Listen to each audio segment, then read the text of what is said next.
Asdiqa, salam alaikum, bonjour ou bonsoir les amis.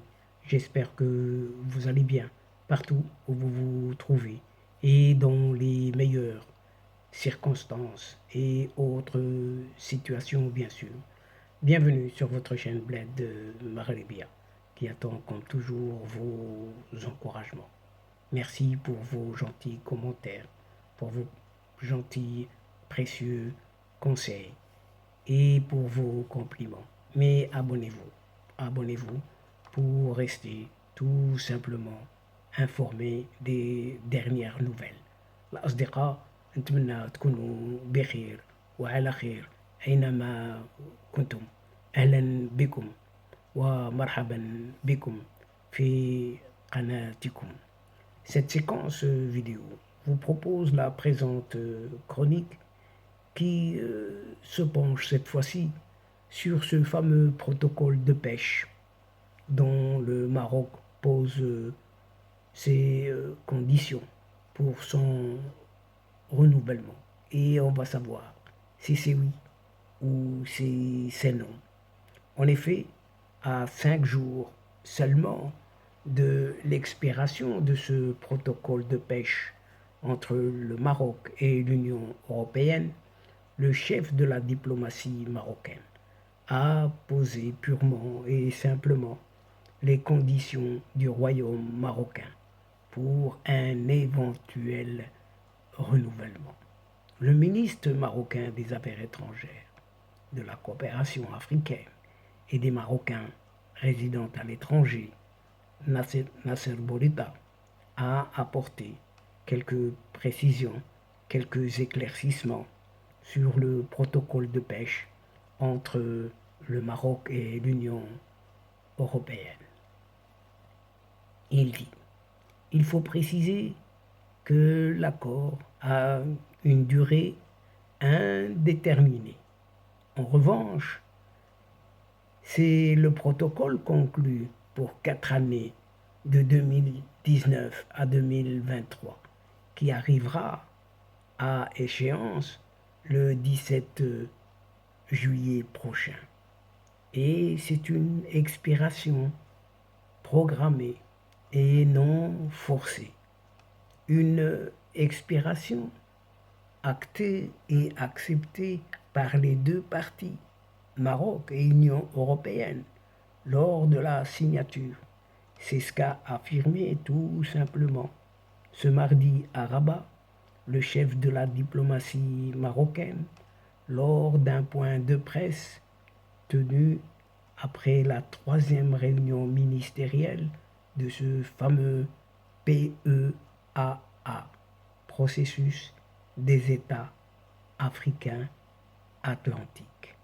Et Nasser Bourita a révélé la tenue cette semaine d'une réunion à Bruxelles entre les autorités marocaines et leurs homologues européennes dans le cadre de la commission mixte de pêche pour l'évaluation de ces 4 années.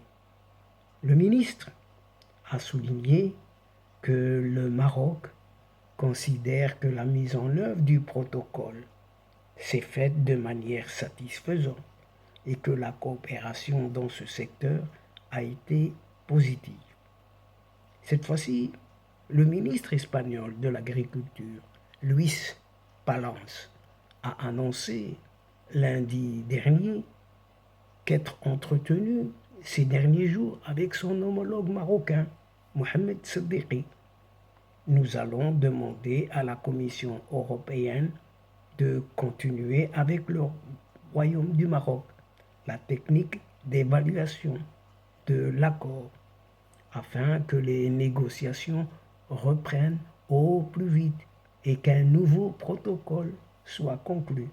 En tout cas, c'est ce qu'a indiqué ce ministre espagnol de l'Agriculture, Luis Palance, dans déclaration à la presse.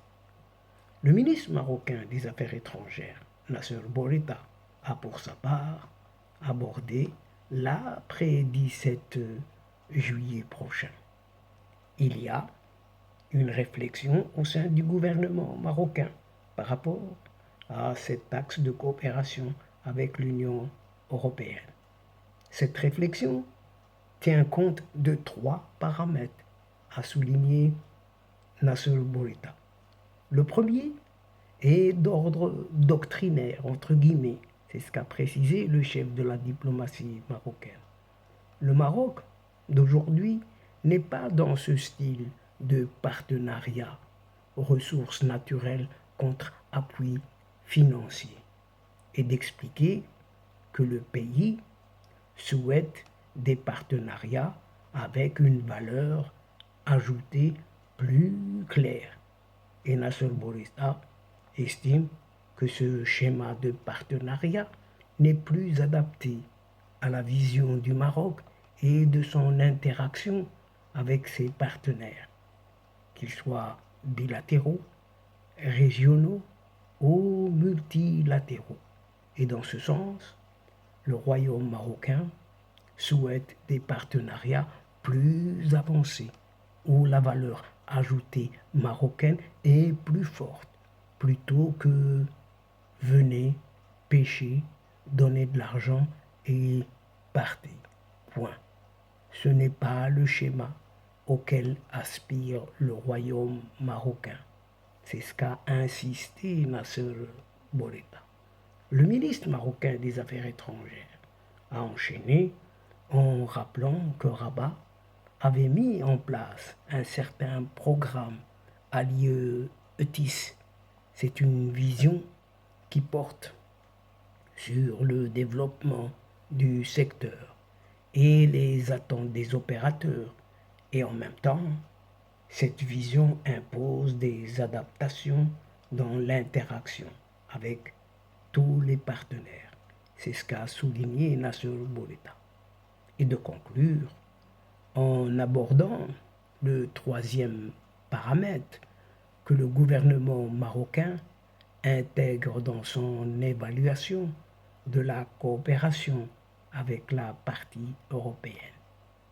Il porte sur des données scientifiques et le repos biologique. Et toujours selon le ministre des Affaires étrangères marocain, Nasser Bourita, la ressource naturelle n'est pas renouvelable de manière indéterminée. Il faut savoir comment protéger cette ressource, d'abord pour le Maroc et les Marocains.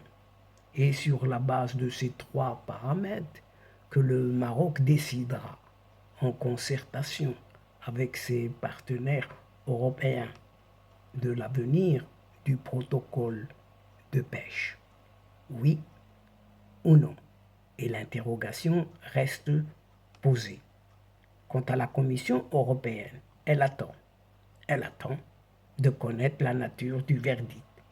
On appelle d'une certaine CJUE, Cour de justice de l'Union européenne, avant l'ouverture de quelconque négociation avec le Maroc pour le renouvellement du protocole de pêche qui arrivera tout de même, à savoir à échéance le 17 juillet prochain. Et donc, chers amis, mesdames et messieurs, nous sommes arrivés à la fin de cette séquence. Et avant de vous fixer un autre rendez-vous à une prochaine fois, Inch'Allah, en vous retrouvant avec un immense plaisir, bien évidemment, et comme d'habitude, et avec plaisir, n'oubliez pas de vous abonner, de faire abonner vos proches, tous les gens que vous connaissez, tout simplement, pour recevoir les toutes dernières infos à travers les séquences vidéo de votre chaîne, tout en vous remerciant pour votre participation, de nous suivre jusqu'au bout. Mais n'oubliez pas de partager partout où vous êtes et où vous pouvez le faire. La chaîne a besoin de vous. أصدقاء، وصلنا إلى نهاية هذه الحلقة، وقبل موعد لمرة أخرى إن شاء الله لا تنسوا الاشتراك لتصلكم الفيديوهات أخرى، ونشكركم على مشاركتكم للمتابعة. Chers amis, le moment, l'instant est arrivé, juste pour vous dire au revoir et à la prochaine fois, Inch'Allah, la أصدقاء. Salam alaikum wa rahmatullah wa barakatuh. مع السلامة.